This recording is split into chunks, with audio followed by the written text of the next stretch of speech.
morning, good evening, good afternoon. The Arcade Cabinet podcast by gamers for gamers. I'd like to say what's up to everybody listening to us on iHeartRadio, Spreaker, Spotify, Google Podcasts, Apple Podcasts, and now we are on your Amazon Alexa and Amazon Music. So, and as I said that, Amazon was just talking to me right now. Alexa's talking to me in the background. But anyways, so we got Billtendo, we have Fieryfoxx, and we also have Scharonne the painter.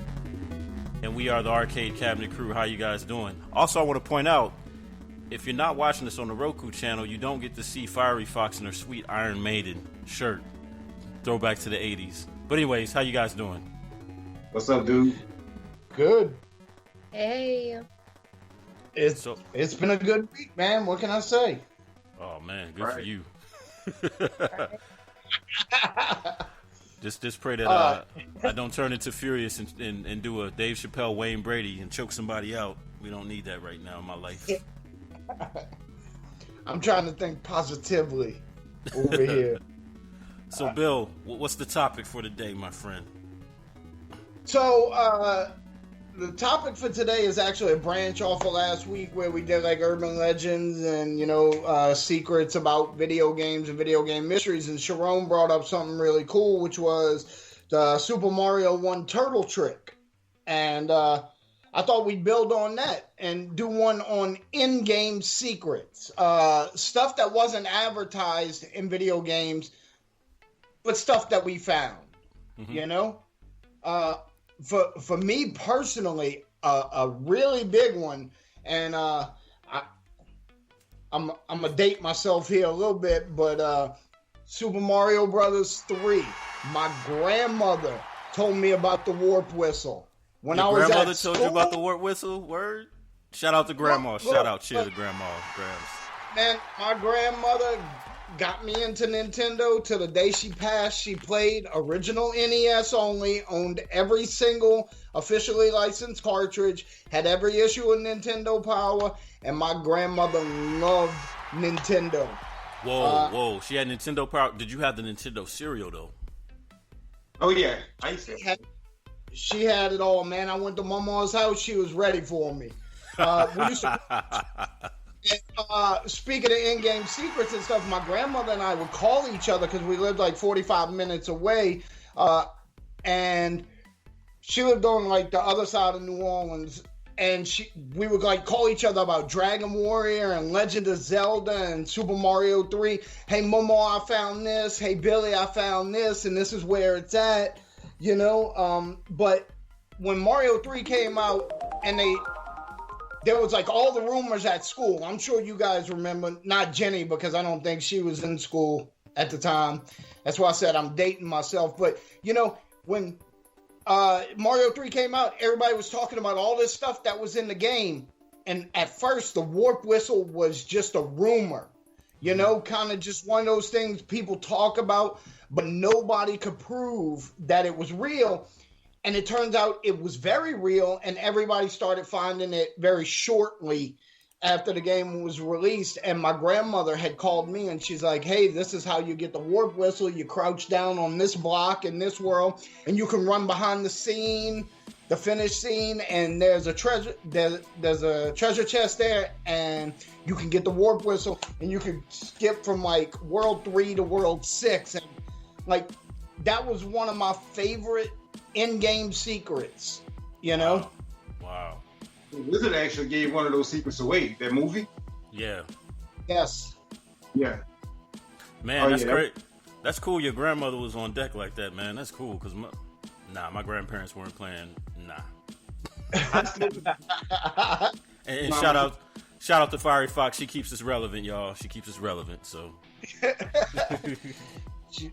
Yeah. I still can't get my mom to play video games with me. So it's like, you had your grandma doing it. That's great. But let's talk about Scharonne and scaring his mom on that virtual thing, man. I saw that video. Yeah, that was funny as hell. I put up in that thing, and it is cut. There's actually a longer version of that video. I'm going to have to send it to you guys so you can post it.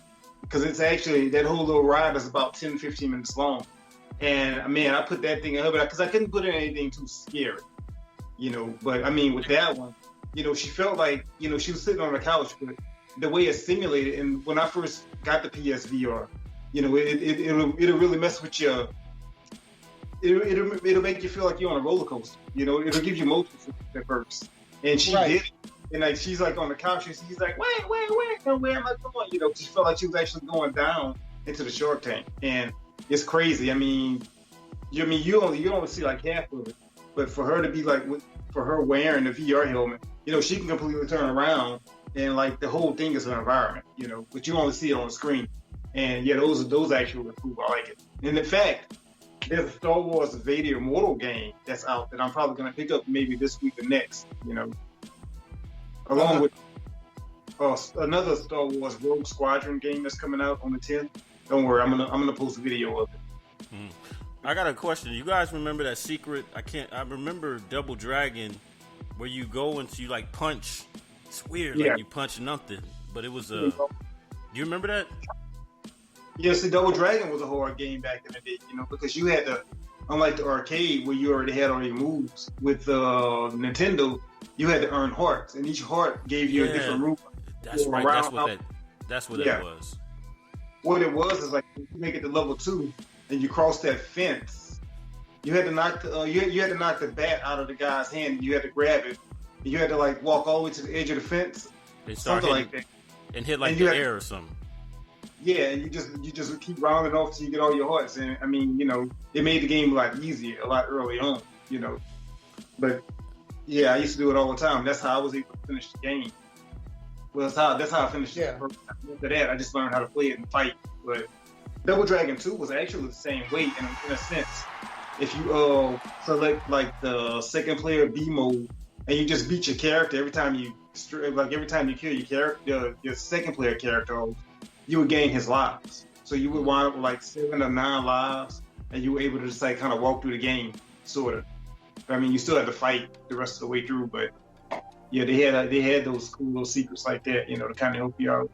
Yeah. But everybody couldn't call Nintendo Power, because I never called it. Because even I don't know if I forgot, but I didn't remember about the hearts thing. The more hearts you got, the more skill sets you got. But I remember, once we found out about that secret, hey, get the bat and just start hitting, and then you get, Yeah. Right. When I play that game to this day, I still do that too. But yeah, it was good. Good times back then. So Fieryfoxx, any secrets or unknown? So I did a little bit of research, and I found one that I really like. It has to do with Grand Theft Auto 5, San Andreas. GTA 5. Shout out. Yeah. So, sorry, I don't know if you guys can see my dog. He's very interested. He's a gamer dog as well. He's like, hey, let's talk about GTA 5. Very interested. So, a couple players in GTA 5 found mysterious peyote plants scattered around the Los Santos region. Oh wow! And I guess people thought it was an Easter egg, but when you eat them, it turns you into like a Sasquatch. Wow. So you think that was a little secret added in as a throwback to GTA 3, where it was an urban legend that there was a Sasquatch in there? Well, it gets more intense. So. Oh, okay. More people started trying to figure it out. They started like doing the trick where they would eat the plants. Well, while you're Sasquatch, I guess you can interact like with this character you can find called the Beast. The Beast. And it's described as a Michael J. Fox looking werewolf that will attack you on sight. Huh. Shout out to what was the name of that movie? Michael J. Fox. Teen Wolf. Teen Wolf, man. So when you defeat the Beast, you're rewarded with a Teen Wolf inspired costume. Wow. You know what? I'm going back to play that game now. Go to Los Santos, pick up some peyote, because that's where it's at. That would be. That's what's up. We need to check that out. I wonder if Kobe knows about that, because he plays it all the time. I mean, I've watched him do all kind of tricks and stuff. But yeah, that's crazy. Now look, I haven't done it myself. Now, Jenny, how do you feel about sequence breaking for secrets. I know you like to play Skyrim, and there's so many things you could do to sequence break and go out of bounds to pick up extra stuff and, fast travel and such. Do you actually do that stuff, or do you just like completely ignore it? I'm not intelligent enough to figure that out. I'm not intelligent enough to figure it out. Look, I find out tips and tricks from people like, so I was playing Majora's Mask on Nintendo 64. Mm-hmm. There's a very long sequence to get the couple's mask. You have to do like 20 tasks in a row, and everyone has to be done at a certain time. And there's one point where you have to follow this guy to his hideout. But if he sees you, it's over. You got to start all the way over at the beginning of all the tasks. But because he has to move the boulder from in front of his hideout so you can get in there. However, if he sees you, there's a sequence break right there where you can do a tuck and roll right on the edge of the boulder. If you pull your stick to the left, you'll clip through the wall and go inside. But if you don't pull to the left, if you go straight or to the right, you fall off and die because you're out of bounds of the game. Even though it's a stone wall, because you sequence break through it and you clip through. If you pull to the left, you'll end up in the cavern, even though he never moved the boulder, and then you can continue on with the process. I never figured that out. I found that out when I was pissed off because he saw me. Yeah. Because there's two boulders, a high one and a low one, and I was behind the low boulder, and I didn't realize he could see me. And I'm like, man, I don't want to do all this stuff over, so I started looking it up online. Turns out there's a neat little sequence break clip you can do right there. Oh, interesting. Cool. Scharonne, I had a question for you, man, and I've heard this and researched it. I don't know if it's a video game secret. I've heard there's a couple moonwalkers with the graveyard stage with the Michael Jackson's Thriller on it. Not Another Part of Me, but the actual Thriller. I've seen a few video games. I've seen a few footages. I don't know if it's a code but there are a few Genesis games, MJ Moonwalker with the Thriller. So, the background for you guys, Michael Jackson's Thriller, or Michael Jackson's Moonwalker, his biggest, most iconic video, they have a graveyard stage, but it doesn't play Thriller. It plays his song Another Part of Me. But I've seen video game footage where I think there's a code where you can actually play Michael Jackson's Thriller on it. I don't know. Got to figure that out. I always understood. I never understood why they never put it in there to begin with. I think that might have been like the time period. Michael Jackson, what he was most famous for musically was absolutely Thriller. Like, that video had come out and it had changed what videos were. It was a movie, it was a video, it was everything in between. Everybody expected another Thriller. So when he came out with Moonwalker, he was trying to do something completely different and kind of distance himself from the Thriller. So why, remind people of Thriller when you're trying to show that you have other stuff in your repertoire besides this one big thing, that you're more than this one big thing you did. Everything you do is a big thing on its own. And then that did come out after Bad, so, So it came out, 89? Yeah, after Bad, yeah. So Bad, the whole... Yeah, because I can see that. But then it maybe was a copyright thing, but who knows. But there's a trick to get Thriller played on there. He didn't write Thriller. Ryan Templeton wrote that, so that could have been, it could have been a way to not have to pay this guy, and he wrote Another Part of Me, so, that was all his money, so he had to worry about, I guess, having a share profit, so. Yeah. Even the arcade game, it played Another Part of Me, they never played Thriller. Oh, yeah, they didn't play Thriller on arcade game either, I didn't think about that. Oh, just so you guys know, speaking of Michael Jackson, I picked up some Xbox 360 and a bunch of stuff this weekend. I picked up the Michael Jackson experience for Xbox Connect, where you get to play as Michael Jackson, dancing and stuff. You moonwalk? Yeah. Did you grab your crotch? Not very good, man. A little bit. Well, I do that anyway, but a little bit overweight over here, and can't get around like I used to. So I don't think I'm on Michael Jackson's level. Look, I still have both of those games for the Wii and for the Connect, and I also have it on 3DS. You know what I'm looking for? If you bought it on Wii, it came with the glove. I don't have the glove, man. I'm looking for the glove. I didn't know it came with a glove. There is a white, sparkly glove it came with, man. Nobody's got this glove anymore. Everybody lost it. The kids threw them away, whatever. I'm looking for the glove. So, Fieryfoxx, in the 80s, people had the glove, they had the jacket. You remember back? Hey, I love the 80s throwbacks. Like, shout out to the Wedding Singer. That's how it was, man. People had the beat it jacket. Yeah, but they're like, what y'all even talking about the 80s? Oh, so Mark, speaking of which, you brought up, and I don't appreciate the comparison, by the way, but on Slobby's World. Oh, the Thriller jacket, the opposite, that episode. Yes, the opposite jacket. Yes, man. I was like, damn, I would wear that, right? You know what movie that was in? You guys remember Beverly Hills Cop 1 when he was walking down the street? Yeah. The guy was wearing the jacket. Yeah. It was the complete opposite of the Thriller jacket. Instead of being red with black trim, this one was black with the red trim.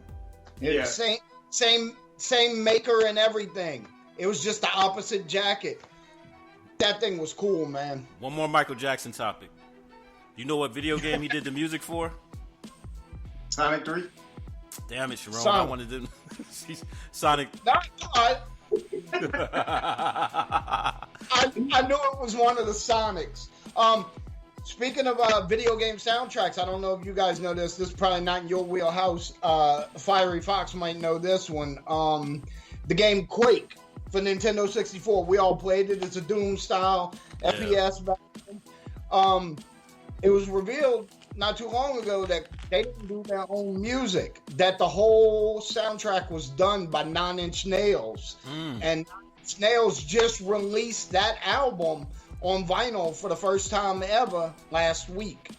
And it's just a great vinyl album, and the cover is just a Quake symbol. I'm like, man, I'm getting that for the game room. That's cool as shit. Yeah. Nine Inch Nails did Quake back in like 96, 97. That's awesome.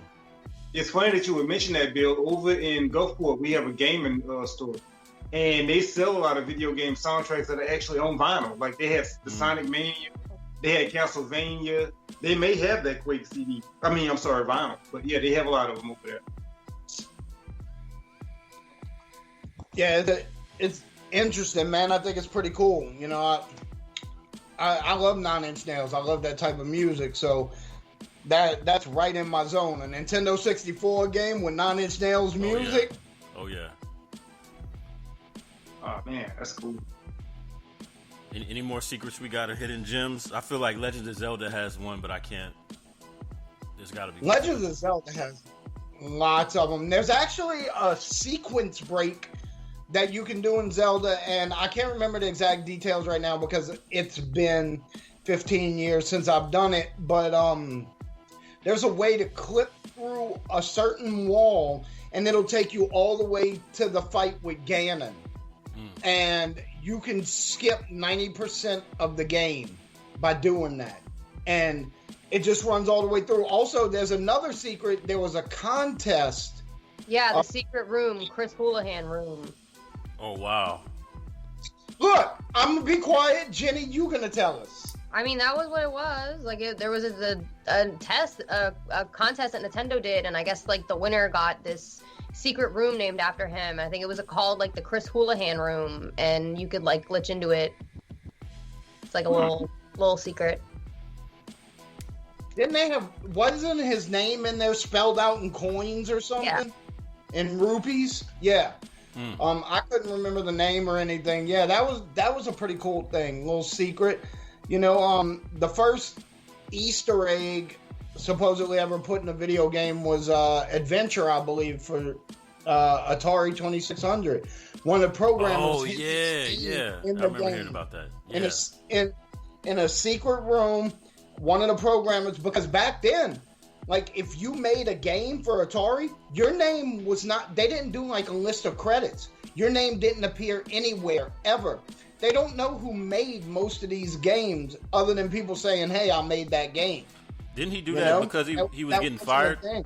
Was he getting fired or something like that? And he's like, you know what, I'm gonna put this little code or something in the game or something like that. You know, I don't even know. I don't know how it came about, but you know, if you're going along those lines and you're looking at what people just try to shove into a game, developers, look at GoldenEye for Nintendo 64.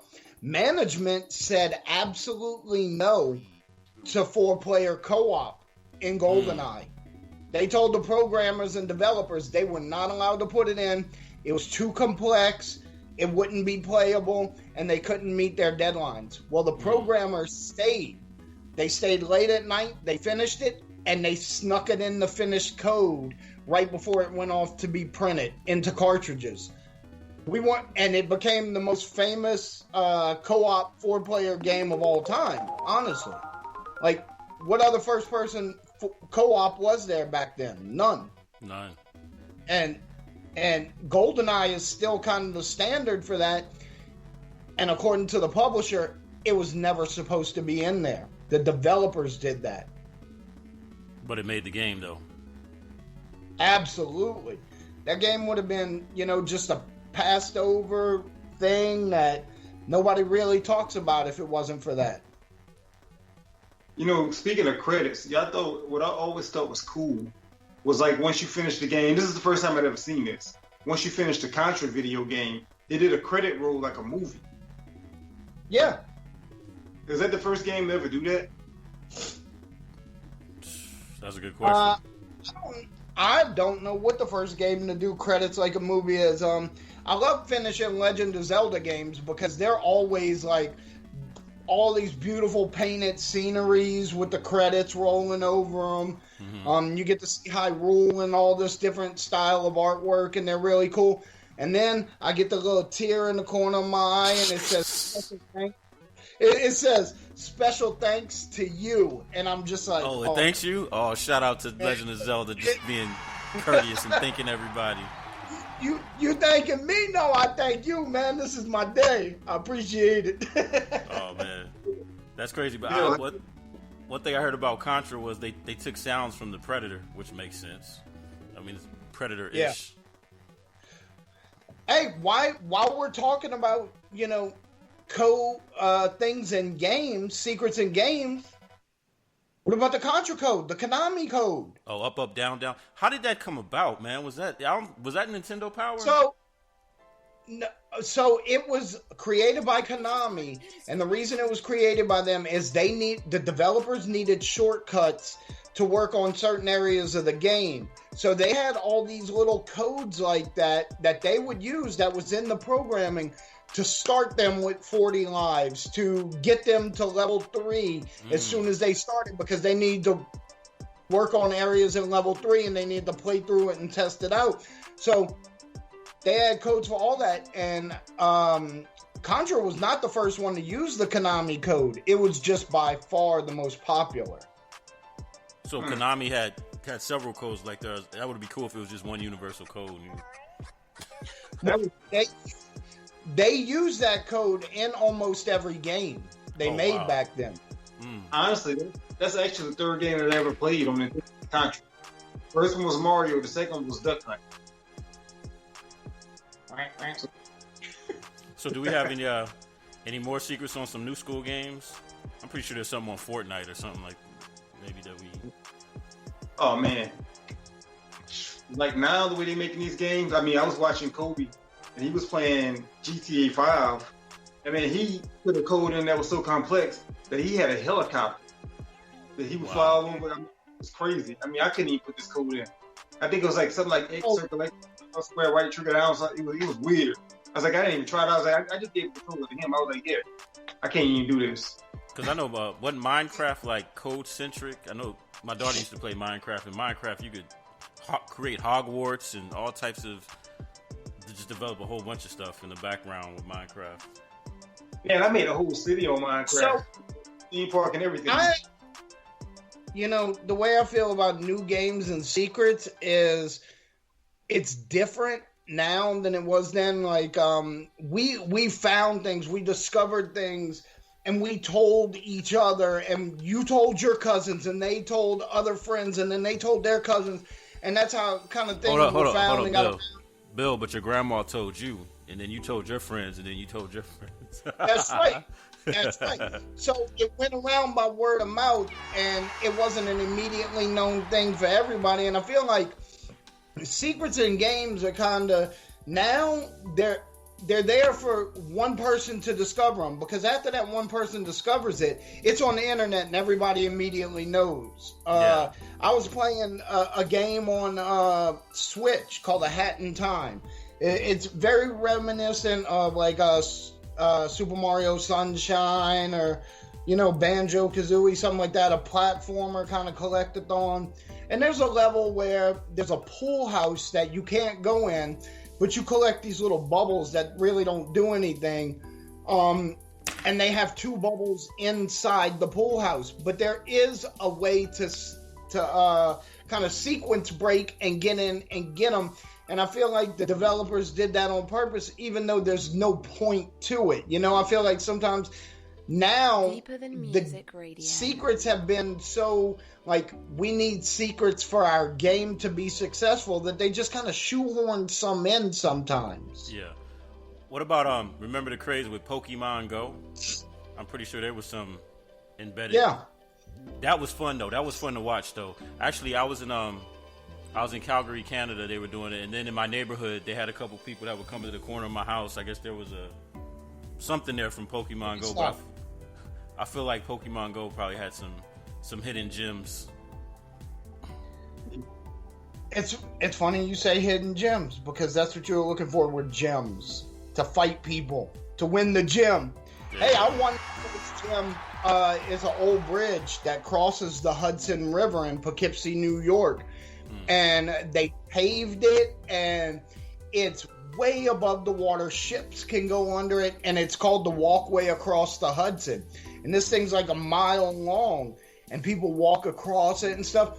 And on one end of it was a Pokemon gem, and that's the first gem I ever won on Pokemon Go, was the Walkway of the Hudson. There's some kind of weird Pokemon that's always hanging over here at my house. Like, people would always come over here and get. It's a Michael Jackson Pokemon, man. Probably. Scharonne, do you like trees? No,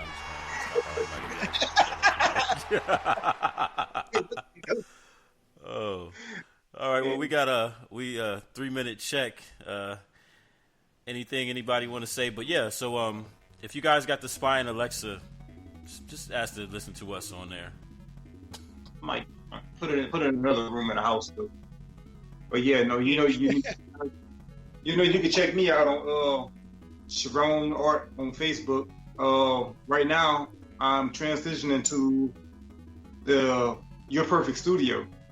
Scharonne Herrington, Your Perfect Studio. We're putting a lot of my artwork there right now. And soon we're gonna have another site for all of my original works, for people who really want to spend the money, So right now I'm working on that. That's all. Okay, so I wanted to throw this out there. You guys know that I constantly buy stuff from my collection, and what I don't need that I already have, I resell. Try to find it a good home. Look me up on the sale site Mercari. Just search Billtendo t-shirt, and I have an ad for one, and that'll give you a link to my page and all the items I have for sale. I have consoles, I have games, I have gaming-related merchandise. There's a ton of stuff on there. If you don't see what you want, you ask me, and I got it for you. You can also find me on Instagram and YouTube under the name Billtendo. Awesome. And that Twitch. We all have Twitches as well. We need to do something twitchy one of these days. Yeah. We're going to play Among Us. I mean, I have a schedule on Twitch. I'm gonna become an affiliate in like a week or two here, so... Oh, we need to get up to speed. Yeah, I went to look for a webcam this weekend just to like look at Best Buy to see if there were any, and I'm gonna tell you, there were none. Like, zero. So the internet is your best bet for that. Awesome. So I guess I'll start. You can find me on Twitch, Furiously Speaking, FURYUSLY Speaking. Also, you can check us out on the Nious Media Roku channel, Nious Media, NIOUS Media on the Roku channel. And also check out my other podcast, Furyus is Deeper Than Music podcast. Wanted to say to you guys remember Michael Myers, which one? Halloween, Rob Zombie's Halloween. Yeah. The guy that played the young Michael Myers, Dag Farch. Great Dag. Well, he's also a rapper, so I got to interview him, and you guys can check out some of his music. He does like this vampire.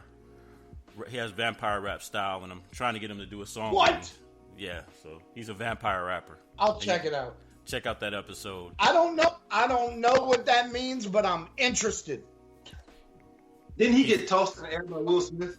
Oh yeah, he got tossed by it. Yeah, that too. Yeah, he called Will Smith an asshole, and Hancock. So got to interview him, and you get to listen to some of his music, vampire rap. So he's a rapper that raps about being a vampire. Interesting. Yep. So anything else, Fieryfoxx? Anything you want to say in closing? I'm on Twitch and Instagram. That's about it. All right, ladies and gentlemen, another great episode of The Arcade Cabinet. Please comment, follow, like, subscribe. Check out The Arcade Cabinet Facebook and YouTube channel. Myself, Markivus, Furyus, Billtendo, Scharonne the Painter, and Fieryfoxx signing off. Thanks for listening.